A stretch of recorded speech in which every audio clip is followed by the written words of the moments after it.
yan, Brad? Omelette? Omelette. Omelette. Dito na natin ito ng omelette. Mulit pala mga lodi. Akala ko omelette.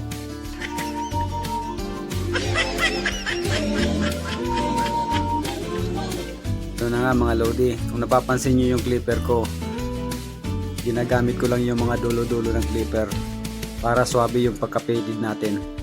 Medyo manipis kasi yung buhok niya. Kaya gamit natin mga lodi yung dulo lang ng ating clipper para mawala natin yung mga dark spot. Kapag hindi kaya lodi, adjust lang natin yung lever. At kung napapansin nyo yung mga lodi, yung gamit ko nga palang trimmer dyan, Ipak Barber. Swabing yung talim. Papansin nyo naman. Recommended ko sa inyo yan mga lodi. Hindi kayo magsisisi. Pakapino pa ng tunog.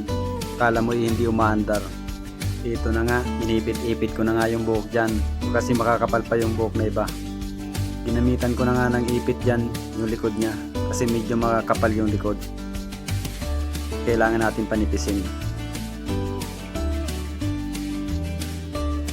At gumamit na rin ako ng thinning scissor para maging pantay lang siya.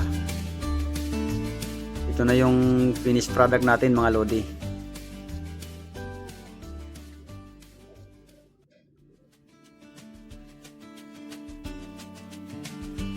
Ano masasabi nyo mga lodi?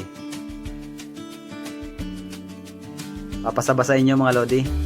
Comment kayo mga lodi kung ano pa yung pwede natin gawin, kung ano pa yung kulang. Maraming salamat ulit sa inyo.